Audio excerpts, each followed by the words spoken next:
I ask everybody to not think in 2 to 3 year time frames, but to think in 5 to 7 year time frames.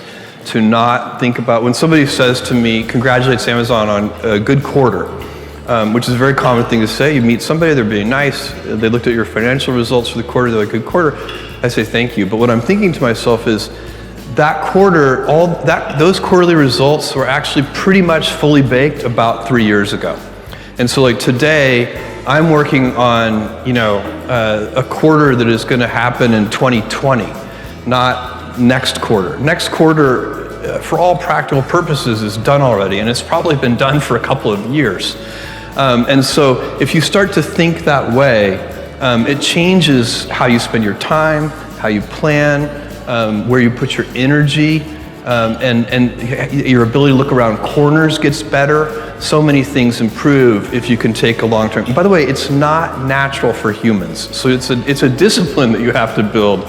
The kind of, get rich slowly schemes are not big sellers on infomercials. And so that's something that you have to sort of steel yourself for, discipline, and teach over time. The thing for companies is you need to be nimble and robust. So you need to be able to take a punch, and you also need to be quick and innovative and doing new things at a high speed. That's the best defense against the future. And you have to always be leaning into the future. If you're leaning away from the future is going to win every time. Never, ever, ever lean away from the future. Ever since I was 5 years old, that's when Neil Armstrong stepped onto the surface of the moon. I've been kind of passionate about space, rockets, rocket engines, space travel. I became a science fiction reader, and I've always known that I wanted to do something having to do with space, and I've spent a lot of time thinking about it for really almost my whole life. And that's one of the things, you guys will find that you have passions, and having a passion is a gift. I think we all have passions, and you don't get to choose them, they pick you, but you have to be alert to them. You have to be looking for them. And when you find your passion, it's a fantastic gift for you because it gives you direction, it gives you purpose. You can have a job, or you can have a career, or you can have a calling.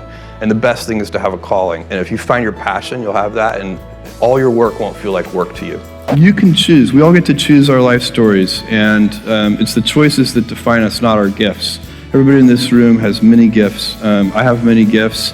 You can never be proud of your gifts because they're gifts. They were given to you. You might be, tall, or you might be really good at math, or you might be extremely beautiful or handsome, or there are many gifts, and you can only be proud really of your choices because those are the things that you are acting on.